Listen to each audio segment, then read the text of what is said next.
Dito sa Papa Dudut Stories, ikaw ay hindi nag-iisa.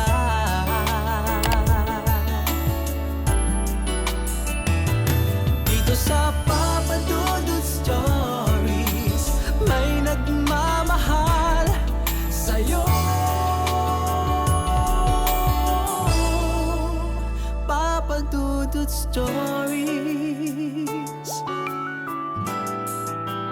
Papa Dudut Stories. Dear Papa Dudut, sa lahat po ng mga nakatutok ngayon, huwag pong kalimutan mag-like, mag-share at mag-subscribe. Maraming salamat po sa inyong lahat.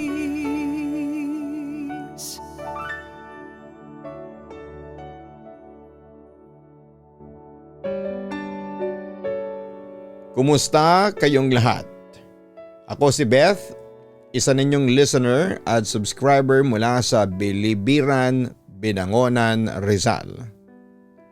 Katulad ng iba ninyong mga letter senders, matagal kong pinag-isipan kung isi-share ko itong kwento ko.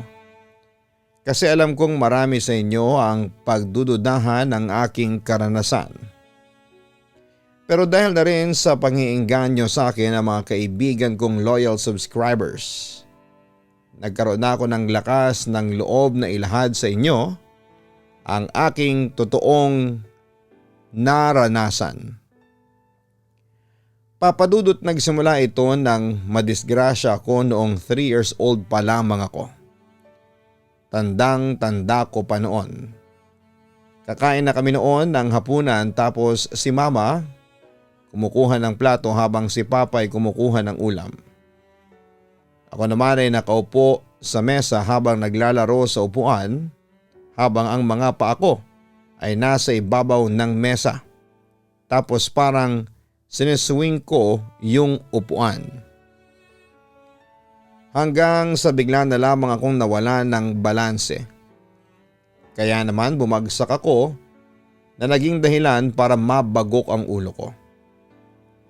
Nagkasugat on the spot ang likod ng ulo ko. Tanda ko pa nga noon bago ako nawalan ng malay noon. May sinabi ako pero hindi ko matandaan. Agad nila akong dinala sa ospital. Ineksamen tapos ay tinahi ang 2 sugat na natamo ko sa ulo. Tarantang-taranta noon ang mga magulang ko, lalo na si Mama. Hindi na niya alam kung itutuloy pa ba niya ang paglipad noon sa Dubai.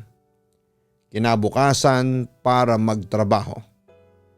Pero inassure naman ni na Papa at Lola Julia kay Mama na alagaan nila ako at babantayan para hindi na maulit ang disgrasya sa akin. Hindi nagtagal ay nakaalis din si Mama papunta ng Dubai. At tatagal siya doon ng humigit kumulang 2 taon. Pagkatapos naman ng aksidenteng yon, wala namang nangyaring physical defects sa akin. Naging normal naman ang pag-iisip ko at naging masaya naman ang buhay bata ko. Maliban na lang siguro sa mga nakikita kong kakaiba sa paligid na sa tingin ko ay ako lamang ang nakakakita. At lahat ng iyon ay nagsimula noong mabagok ang ulo ko. Samantala hindi naman ako natatakot noon sa mga weirdong nakikita ko. Kasi wala pa akong muwang tungkol sa mga multo at sa anumang mga paranormal. Mabilis lumipas ang 2 taon. Noong 5 years old na ako ay umuwi na si Mama at syempre lahat ay excited lalo na ako. That time din ay nakatakda na rin akong pumasok noon sa kindergarten. Pero papadudod sa edad kong 5 anyos ay nakaramdam na ako sa aking paligid na parang may mali. Kasi isang beses natatandaan ko nung magkakasama kami ni na Ate Vin, ang nakakatanda kong pinsan na kinupkup ni Lola. Tapos kasama din namin yung nakababata kong kapatid na lalaki na si Fino. At saka yung dalawang kalaro naming sina Alan at Troy na parehong anak ng kapitbahay namin. May naramdaman na akong kakaiba. Parang may kababalaghang mangyayari. Papadudot tahimik lamang ako noon habang naglalaro kami at the time sa loob ng bahay namin ng tagu-taguan. Tapos mamayang kaunti ay may naramdaman na akong parang malamig na hangin na tumagos sa katawan ko. Nabahing ako noon pero kasabay noon ay parang nanghina din ako. Tapos ay napatingin ako sa CR na noon ay madilim kasi walang tao pero bukas ang pinto. Alam mo yung feeling na parang may magpipikabu sa gilid ng pintuan.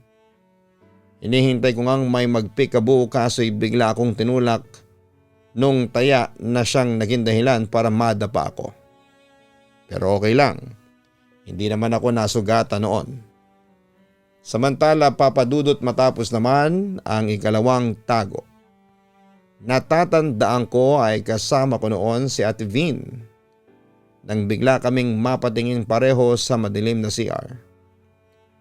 This time ay parang namamalik mata kami na may nakabigti sa CR. At yung mga paa at binti nito ay parang nangingisay pa.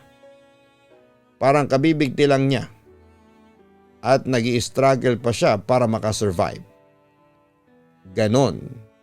Kinilabutan ako noon pero itong si Ate Vin ay mukhang hindi natakot. And hindi ako sure kung nakikita ba niya ang nakikita ko. O kung pareho ba kami ng nakikita. Anyway, noong nakita namin yon, nasa likod kami ng ref, nagtago. At yung katapat ng ref is yung ang CR pero hinayaan namin yon since mga bata pa lamang kami at walang pakialam sa mga nangyayari. Pagkatapos naman naming maglaro ay tinanong ko si Ate Vin kung nakita ba niya ang nakita ko. May nakita akong lalaking naka-uniform na katulad nung kay Papa. Nakangiti siya at kumakaway sa akin. Hindi naman nakakatakot ang itsura niya. Sagot niya noon. Ganon? Bakit parang ibang nakita ko? Nakita ko naman na may taong nakasabit ang leeg sa roof. Sabi ko pa noon sa kanya. Anyway, pawang baby talk ang pag-uusap namin. Pero translate ko na lamang ito para maintindihan ninyo ang pinag-uusapan namin. Hindi, Beth. Wala akong nakitang nakasabit sa kisame. Nakita ko lalaki. Hindi naman siya nakasabit sa kisame. Tinatawag niya akong pumasok sa loob ng CR. Wika niya. Nalito at nagtaka naman ako noon, Papa Dudut, kasi bakit magkaiba kami nang nakita noon sa CR. Pero nung mga panahong yon ay hindi ko pa alam na pagbibigti na pala yung nakita ko doon sa CR dahil syempre 5 years old pa lamang ako noon. Pero nang mga sandaling yon ay napapatanong na ako sa aking sarili. Sino ang mga yon? Bakit may nakapasok na ibang tao sa bahay namin na dapat ay kami lamang ang naroroon? Pero Papa Dudut, pinagsawalang bahala ko na lamang yon. Kasi inakala ko na hindi na yon mauulit pa. Yun nga lang ay mukhang may ibang plano ang tadhana sa akin, Papa Dudut. Habang si Papa naka-duty sa trabaho bilang night shift security guard, sina Mama at yung kapatid ko ay natutulog na habang kami naman ni Ate Vin ay nagbaban pa. Tinatalian niya ako ng buhok sa kwarto namin nang makarinig kami ng ingay mula sa labas ng kwarto at kumakatok ito ng 3 mababagal na beses sa nakasaradong pinto namin. Dahil sa mga inosente pa kami noon, lalo na ako, binuksan namin ang pinto para silipin kung sino ang kumakatok. Baka kasi si Mama yon. Pero Papa Dudut, paglabas namin ay madilim at walang tao. Tapos ay napasilip pa kami sa salamin na nasabit malapit sa tapat ng pinto namin. At doon ay nagulat ako kasi may nakita akong lalaking sunog pero naka-uniform na panggwardya. Pero nawala agad kaya ayon medyo natakot ako. Natakot din si Ate Vin. Yun pala ay nakita din niya ang nakita ko doon sa salamin. Kaya dali-dali naming sinarado ang pinto at pagkatapos noon ay dali-dali kaming nagtago sa kumot para matulog na. Kinaumagahan ay hindi umuwi noon si Papa sa bahay namin kaya nag-alala si Mama. At agad na kinausap niya noon si Lola Julia para hanapin si Papa. That time kasi ay tumawag na si Mama sa pinagtatrabahuhan ni Papa. At nakausap na pala niya ang supervisor nito. At doon nga sinabi na madaling araw pa lamang ay nag-out na si Papa sa trabaho. Mag-aalas 11 na ng umaga. Dapat 4 or 5 pa lamang ng madaling araw ay nasa bahay na si Papa. Kaya sa pag-alala ni Mama ay sinabi niya kay Lola na pumunta na raw sila ng barangay o ng police station para mag-report na nawawala raw si Papa. Sabi naman ni Lola Julia huwag magpanik dahil baka pinuntahan lamang nito ang mga kapatid nito sa kabilang bayan. Samantala habang nag-uusap sina Mama at Lola Julia, kami naman ni Ate Vin ay gumagawa ng assignment noon dahil bukas ay Monday at pasukan na naman ulit. Habang gumagawa nga kami ng assignment ay bigla akong nakaramdam ng kakaibang lamig mula sa aking likuran. Tapos ay biglang lumipad yung papel ko sa ilalim. Siyempre yumuko ako para pulutin ang papel.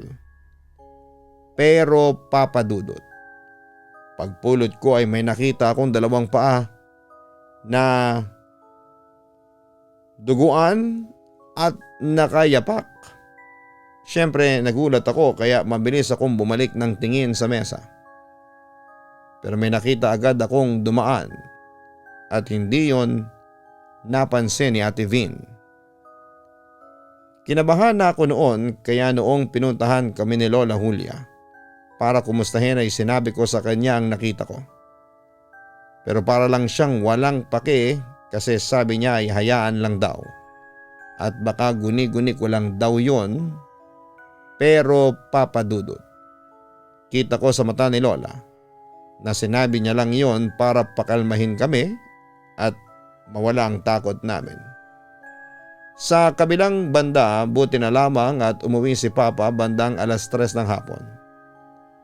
Narinig kong nagpaliwanag si Papa na dinalaw pala niya si Tito Henry na nasa ospital dahil na mild stroke daw ito kagabi at nangiwi. Si Papa muna ang nagbantay sa nakatatandang kapatid niya. Total ay day off naman niya noong araw na yon. Nangako naman din si Papa na magpapaalam na siya kay Mama sa susunod. Papadudot mabalik tayo sa bahay namin. Hindi ko alam kung bakit araw-gabi ay may nakikita at nararamdaman kaming kakaiba ni Ate Vin. At sa amin lamang ito nagpaparamdam o nagpapakita.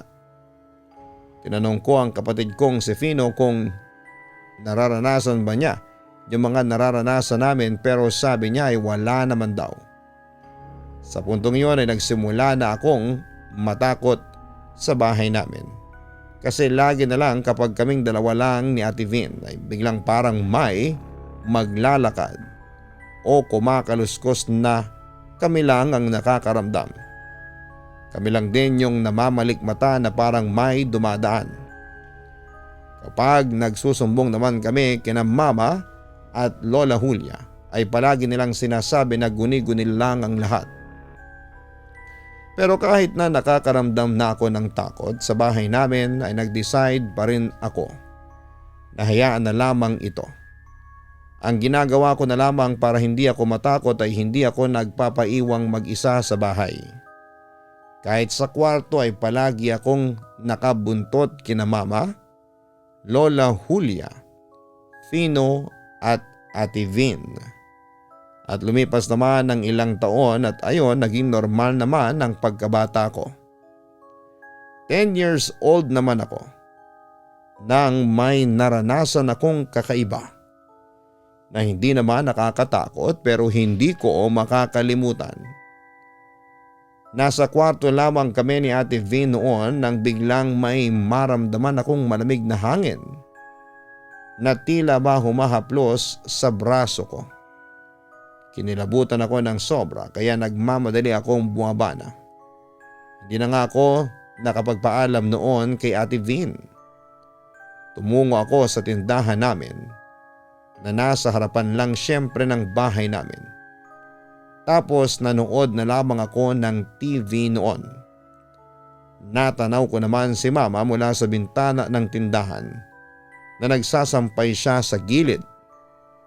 Habang nanonood ako ng TV, may naramdaman akong pumasok sa loob ng tindahan.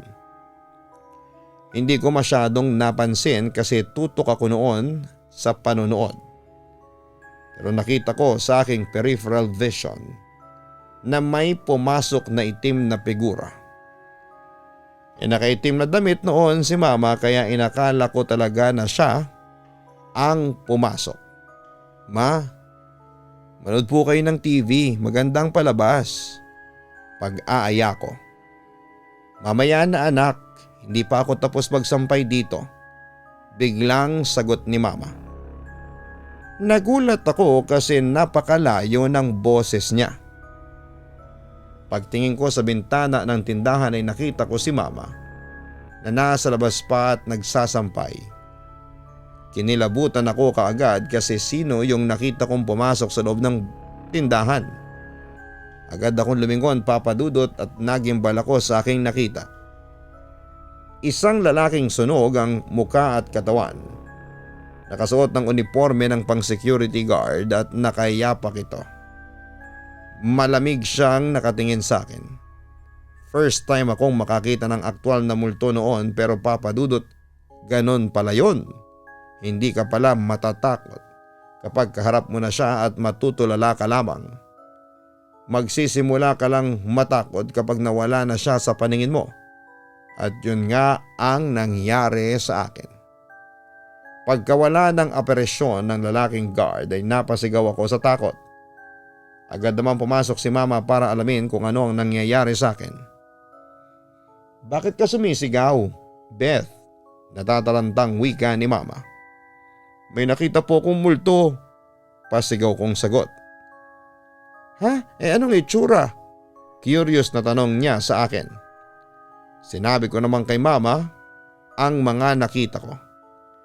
Natigilan siya noon at parang may gusto siyang sabihin sa akin pero pinigilan lamang niya ang kanyang sarili. At sa halip ay pinakalma na lamang niya ako. At yun na nga papadudot, siguro mga 1 buwan din ang lumipas bago ako naka-move on sa nangyaring yon. Para mawala na lang din ang takot namin ay pinabindisyonan na lamang namin ng mga magulang ko yung buong bahay. So akala ko talaga ay wala ng problema. Samantala after 2 months ay nagpasya si Mama na bumalik ng Dubai para mag-work ulit. Pero this time ay 1 taon na lang ang kontrata.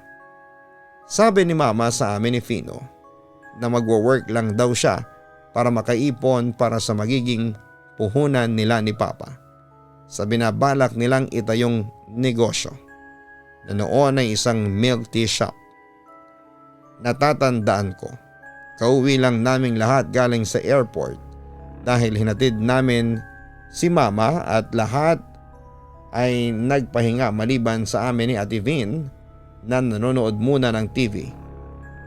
At yun na nga papadudot. Mamayang kaunti ay may narinig kami sa CR na kaluskos. Nung unay akala namin ay si Papa o di kaya ay si Lola Julia ang pumasok sa banyo. Pero mamayang kaunti lang ay nanlaki ang mga mata ko nang makita kong may itim na aninong pumasok sa loob. Siyempre natakot ako at agad kong sinabi yon kay Ate Vin. Ito namang si Ate Vin ay naging malakas ang kanyang loob noon kaya tumayo siya at tumungo sa CR, sinamahan ko naman siya. At yun nga Papa Dudut, nagimbal kami kasi merong nakabigting lalaki sa loob ng CR. Lalaking sunog ang upper body, naka-uniforme ito ng pang-guard. Pero ang mas nakakatakot pa dito ay nakatingin ang nilalang sa amin ni Ate Vin. Dahil sa nakita ay nagtatakbo kami ni Ate Vin paakyat sa itaas. At ginising talaga namin sina Lola at Papa. Agad namang bumangon si Lola at sinamahan kami sa ibaba para silipin ang CR pero wala na doon yung lalaking nakabigti. Pero ang nakapagtataka noon, hindi sumama si Papa sa amin at nagpaiwan lamang siya noon sa kwarto. Sa kabilang banda habang umiiyak kami sa takot ni Ate Vin, ay pinapakalma kami noon ni Lola Julia. Para kumalma kami ay nagtimpla siya Papa Dudut ng mainit na gatas para sa aming dalawa at naglabas ng tinapay at peanut butter. Nagsalo-salo muna kaming tatlo. Sabi sa amin ni Lola ay baka nagugutom lang daw kami kaya nakakakita kami ng kung ano-ano sa CR. Bagamat ini-insist namin na totoong may nakita kaming lalaking security guard na nakabigti sa CR namin. Hindi nagtagal ay nakatulog din kami ni Ate Vin noon at sa kwarto na kami ni Lola natulog. Naging okay naman ang pagtulog ko sa kabila ng mga nangyari. Kinaumagahan, nagising ako at natagpuan ko na lamang ang aking sarili na mag-isa sa kwarto ni Lola. Alam kong maagang gumising si Ate Vin dahil maaga ang pasok niya sa eskwelahan. Habang ako sa hapon pa ang pasok. Dahan-dahan akong bumaba dahil inaantok pa ako noon at naghihikab pa nga. Nang marinig kong nag-uusap sina Lola Julia at Papa ay nagtaka ako kasi umiiyak si Papa sa harapan ng kanyang biyanan. Tapos may pinag-uusapan sila na noong una ay hindi ko maintindihan pero nagpa siya akong magtago muna sa hagdanan at pakinggan ang kanilang pinag-uusapan. Nay, nagawa ko lang yun kasi nagdilim ang paningin ko. Hindi ko siya gustong patayin pero yung pagbabanta niya sa akin ang nagbigay ng rason sa akin para tapusin si Zaldy. Tila confession ni Papa kay Lola Julia. Pero iho, sana'y nag-isip ka muna bago mo ginawa yon. Tingnan mo, hindi siya matahimik at pati anak mo ay dinadamay na niya. Nag-aalalang wika naman ni Lola Julia. Yon ang hindi ko maintindihan sa kanya. Ako ang may kasalanan sa kanya. Pero bakit kay Beth siya nagpapakita? Hindi naman siya dito sa bahay namatay. At saka ni minsan ay hindi siya nagpakita sa akin o nagparamdam. Sagot naman ni Papa. Kung ako sa'yo, lumipat muna kayo ng bahay. Isama mo ang 3 mong anak. Ako na ang kakausap sa anak ko para sabihan siya na lumipat na kayo ng bahay. Kung mananatili kayo dito sa bahay ay baka makasira yon sa pag-iisip ng anak mo. Pag-aalalang wika ni Lola Julia kay Papa. Kahit na lumipat pa kami ng bahay, Nay, may kutob ako na susundan pa rin kami ni Zaldy. Sagot naman ni Papa. Alam mo, isa lang ang maaaring solusyon dyan para matahimik na ang kaluluwa ni Zaldy. Sumuko ka na sa mga pulis at ituro mo na kung saan mo inilibing ang bangkay niya. Ilang taon na siyang hinahanap ng pamilya niya. Maawa ka naman sa kanila, ang sabi pa ni Lola. Kung susuko ako, paano na ang mga anak ko? Niyakap naman ni Lola si Papa. Hindi ko pababayaan ang mga anak mo, paniniguro niya sa aking ama. Pero ayokong makulong. Natatakot ako, hagulhol na pahabol pa ni Papa. Sa puntong yon ay doon ko na-realize na yung security guard na nagpapakita sa akin ay ang taong napatay umano ni Papa. Simula noon ay inalam ko ang kwentong yon mula kay Lola. Ayon sa kanya, sina Papa at Zaldy pala ay kapwa mga security guard at mag-best friends. Pero later on ay nagulat ako dahil hindi lang pala sila mag-best friends, kundi magkarelasyon pala sila. Parehong bisexual sina Papa at Saldi. Ngunit isang pagsubok ang dumating sa dalawa. Nakilala ni Papa si Mama and to make the story short, nagkaroon sila ng relasyon na uwi sa planong pagpapakasal. Tapos ay tinapos na ni Papa ang pakikipagrelasyon kay Zaldi. Yun nga lang ay hindi yun natanggap ni Zaldi at nagalit ito sa aking ama at nagbanta na kung itutuloy ni Papa ang pakikipaghiwalay ay ikakalat nito ang mga masiselang litrato ni Papa. Hindi naman yon pinansin ni Papa at tinuloy pa rin ang pagpapakasal kay Mama. 2 taon nang lumipas, nadiskubre na lamang ni Papa na ikinalat pa ni Zaldi ang mga masiselang litrato ni Papa sa internet at iba pang mga malalaswang medium. Nagalit si Papa at nilusob niya si Zaldi. Nagkaroon ng matinding away ang dalawa. Hanggang sa muling nagbanta raw si Zaldi na ipapakulong niya ang ama ko dahil sa isang krimen na hindi ko alam kung ano. Nagalit daw si Papa. Nagdilim ang kanyang paningin at pinatay ni Papa si Zaldi sa pamamagitan ng apoy. Sinunog niya ng buhay si Zaldi pero bigla siyang natauhan noon at agad na inapula ang apoy. Pero nakita niyang gumagalaw pa raw si Zaldi kahit sunog na ang ulo at upper body nito. Nagpa siya si Papa na talian na lamang ito ng lubid at ibinigti si Zaldi sa kisame ng bahay nito hanggang sa mamatay nga ito. Yon ang kabuuan ng kwento ni Lola Julia sa akin na ayon sa kanya ay confession ni Papa sa ginawa niyang krimen. Bukod pala sa pagpatay kay Zaldi ay involved din pala si Papa sa pagnanakaw at iyon ang ginagawang blackmail ni Zaldi sa kanya. Pagkatapos noon ay pansamantalang lumipat muna kami ni Papa sa ibang bahay habang nagninilay-nilay siya kung ano ang kanyang gagawin. Hindi na ako nakialam noon kasi bata pa lamang ako at wala pa akong masyadong alam sa ganyan. Pero naawa talaga ako noon sa Papa ko kasi gabi-gabi siyang umiiyak. Kaya ang ginagawa ko ay madalas ko siyang niyayakap at nagpapakabait talaga kami ni Fino para hindi na kami makadagdag pa sa problema niya. Hindi nagtagal ay 3 months bago umuwi si Mama mula sa Dubai ay sumuko na si Papa sa ginawang krimen. Tinuro din niya kung saan niya inilibing ang dating kaibigan at karelasyon. Doon ay nakulong si Papa at hindi ko alam kung hanggang kailan siya doon. Samantala pagkatapos noon ay bumalik na kami sa bahay ni Lola. At yun na nga hindi na nagparamdam si Zaldi sa akin o kay Ate Vin. Malamang ay natahimik na ang kaluluwa niya dahil nakakulong na ang may sala at nakita na ng mga kapamilya niya ang kanyang bangkay. Sa kabilang banda ay sinasama ko na rin sa aking dasal si Zaldi para mapatawad na rin niya ang aking ama sa mga nagawa nitong kasalanan sa kanya. Papadudot sa ngayon ay okay naman ang buhay ko.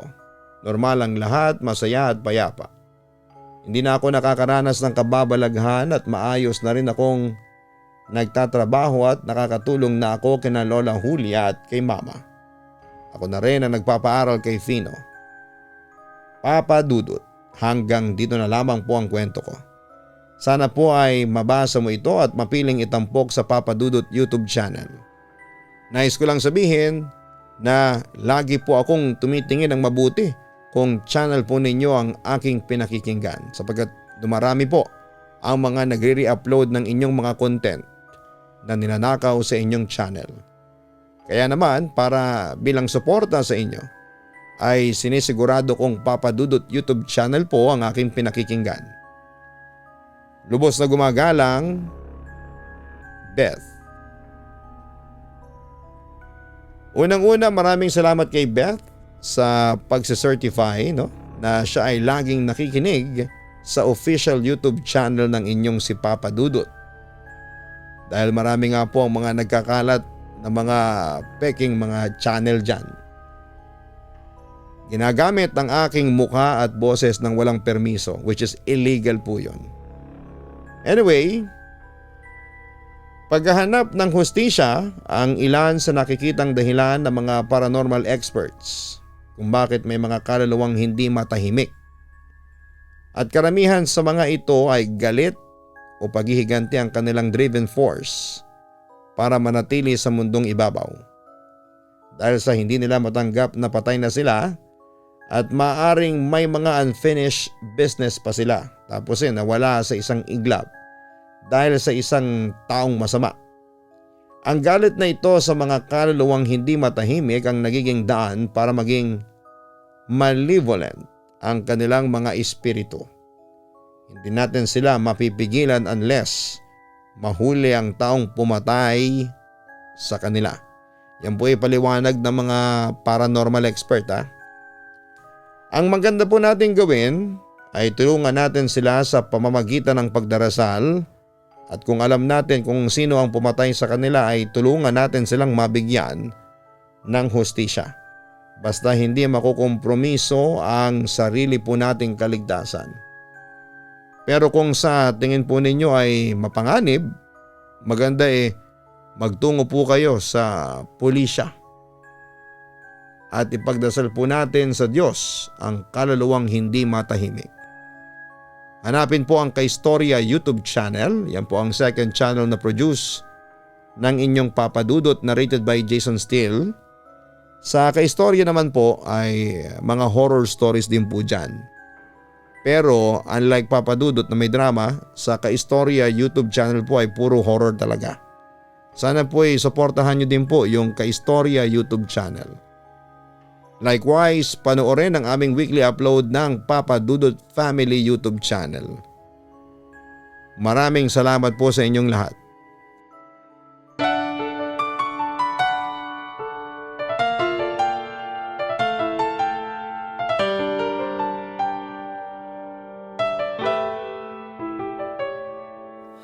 Ang buhay ay mahiwaga,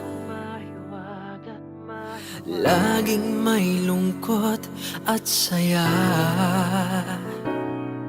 Sa Papa Dudut Stories, laging may karamay ka.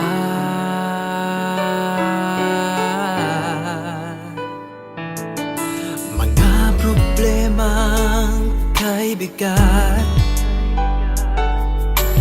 dito ay pakikinggan ka. Sa Papa Dudut Stories, kami ay iyong kasama. Dito sa Papa Dudut Stories, ikaw ay hindi nag-iisa.